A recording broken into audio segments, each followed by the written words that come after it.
December month வந்தாலே அது jolly தான். நியூ இயர் வரப்போகுது, கிறிஸ்மஸ் வரப்போகுது, அதுக்கப்புறம் லீவு வரப்போகுது, ஸ்கூல் லீவு அப்படின்னு ரொம்ப ஜாலியான மாதம் தான் கண்டிப்பாக. இந்த மந்த் பார்த்தீங்கன்னா டெஃபினட்டாக எல்லோரும் மேக்ஸிமம் நம்ம பார்க்க முடியும். சாண்டா கிளாஸ் தாத்தா வருவார், கேரவல்ஸ் அப்படி ஒரு குரூப் போயிட்டுருப்பாங்க, ஜிங்கிள் பெல் சாங் நம்ம கேட்டுக்கிட்டு இருக்கோம், gift கொடுப்பாங்க.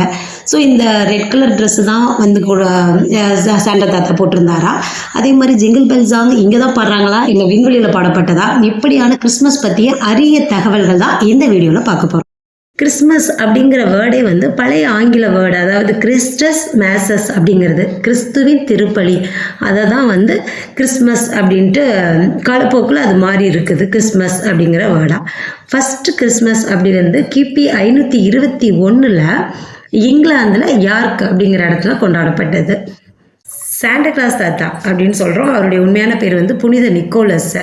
அவர் வந்து ஏழைகளுக்கெல்லாம் வந்து தங்கம் கொடுத்துருக்கிறாரு. அதை ஞாபகப்படுத்துகிற விதமாக தான் இப்பயும் பார்த்திங்கன்னா அவர் வந்து ஒரு இந்த கோல்டன் சாக்லேட், அந்த கோல்டன் கவர் போட்ட சாக்லேட் கொடுக்கறது இன்னும் வந்து பழக்கத்தில் இருந்துகிட்ருக்கு. சாண்டா கிளாஸ் தாத்தா அவர் வந்து இந்த ரெட் கலர் ட்ரெஸ் போட்டிருக்கிறாரு, அதுதானே ஒரு அடையாளமாக பார்க்கப்படுது. அது வந்து ஆரம்பத்தில் பார்த்திங்கன்னா அவர் ப்ளூ, க்ரீன், ஒயிட் எல்லா கலர் ட்ரெஸ்ஸும் தான் போட்டிருந்துருக்குறாங்க. இது வந்து 1930க்கு பிறகு தான், அதாவது இந்த கொக்கோ கோலா கம்பெனி ஒரு ஆடுக்கு அப்புறம் தான் இந்த ட்ரெஸ் வந்து ஃபிக்ஸ் ஆகிருக்குது. அதே மாதிரி பார்த்திங்கன்னா சாண்டா கிளாஸ் அவருடைய வாகனம் மாதிரி பார்த்துருப்போம், மான்கள்லாம் வந்து அப்படியே நிறைய மான்கள்லாம் சேர்த்து வச்சு அவர் இழுத்துட்ருக்கிற மாதிரி ஒரு சறுக்கு வண்டி மாதிரி பார்த்துருப்போம். இந்த கதைகள்லாம் ஆரம்பத்துலேருந்தே இருந்திருக்கு. ஆனால் அதில் ஒரு ஸ்பெஷல் என்ன அப்படின்னா, ருடோல்ஃப் அப்படிங்கிற ஒரு கலைமான், அந்த மான் மட்டும், அதாவது சிவப்பு கலர் மூக்கோட ஒரு தனியாக தெரியும் அந்த மான். அதெல்லாம் வந்து 1939க்கு பிறகு தான் சேர்த்துருக்குறாங்க. அந்த சறுக்கு வண்டியோட இந்த புதுசாக அந்த மானையும் சேர்த்துருக்குறாங்க. அது வந்து ரெயின்டீர் இனத்தை சேர்ந்தது. நம்ம ஜிங்கிள் பெல் சாங் அது வந்து பார்த்திங்கன்னா ஒரு நன்றி தெரிவிக்கிற விதமாக வந்து பாட ஆரம்பிச்சிருக்காங்க. அதாவது 1857 தான் அந்த சாங் வந்து முத பாடுறாங்க. அது வந்து எழுதி கம்போஸ் பண்ணது அப்படிங்கிறது வந்து ஜேம்ஸ் பைனாட் அப்படிங்கிறவர் பண்ணியிருக்கிறாரு. 1965 பார்த்திங்கன்னா இந்த ஜிங்கிள் பெல் சாங்கை விண்வெளியில் ஒளிபரப்பியிருக்காங்க. அதே மாதிரி கிறிஸ்மஸ் கார்டு அது ரொம்ப ஃபேமஸ். அப்போல்லாம் வந்து நம்ம நிறைய கார்டு தானே, இன்விடேஷனாக ஏதோ எல்லாமே கார்டு. இப்போ வாட்ஸ்அப் ஆகிடுச்சு.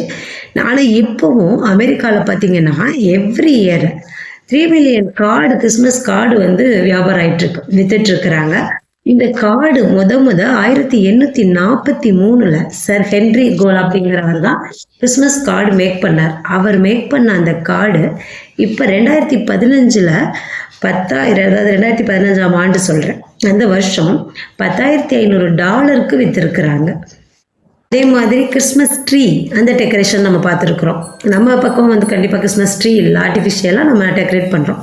ஆனால் அமெரிக்காவில் வந்து பல மாநிலங்களில் கிறிஸ்மஸ் ட்ரீ வளர்க்குறாங்க. அந்த மரம் வந்து 15 இயர்ஸ் ஆகும் ஃபுல்லாக அது வந்து வளர்கிறதுக்கு. 14th பிரசிடெண்ட், நான் சொல்கிறது வந்து இப்போ வெள்ளை மாளிகை அப்படின்ட்டு அமெரிக்காவில் பிரசிடெண்ட் இருக்கிறாங்க இல்லையா, இந்த வெள்ளை மாளிகையில் 14வது பிரசிடெண்ட்டாக இருந்த ஃப்ராங்க்லின் அப்படிங்கிறவர் 1856 ஆண்டுலேயே கிறிஸ்மஸ் ட்ரீ அப்படிங்கிறத முத அவர் தான் வந்து வளர்த்தார். அதுக்கப்புறம் பார்த்திங்கன்னா 2013 என்ன பண்ணாங்க அப்படின்னா, கிறிஸ்மஸ் ட்ரீயை வந்து டெக்கரேட் பண்ணுறதில்ல, ஒரு ஃபாஸ்ட்டாக டெக்கரேட் பண்ணுறோம், அழகாகவும் ஃபாஸ்ட்டாகவும் டெக்கரேட் பண்ணி அமெரிக்கா வந்து சாதனை பண்ணாங்க. 1962 முதல்ல இப்போ நம்ம நாட்டில் வந்து ஸ்டாம்ப் ரிலீஸ் பண்ணுறோம் இல்லையா, காந்தி தாத்தா அந்த மாதிரி, அவங்க வந்து கிறிஸ்மஸ் அப்படிங்கிற அந்த தபால் தலை ஸ்டாம்ப் வந்து 1962 வெளியில், அதாவது விற்பனைக்கு வந்து வந்தது. ஜீசஸ் பிறந்தப்ப அவரை பார்க்க போகிறதுக்கு ஒரு 3 ஞானிகள் போகும்போது ஸ்டார் வந்து அவங்களுக்கு வழிகாட்டுச்சு, அந்த ஒளியில் தான் போனாங்க அப்படின்னு நம்ம கேள்விப்பட்டிருக்கிறோம். அப்போ என்ன சொன்னாங்கன்னா, அது வந்து நட்சத்திரம், வால் நட்சத்திரம் அப்படின்னு நம்பப்பட்டது.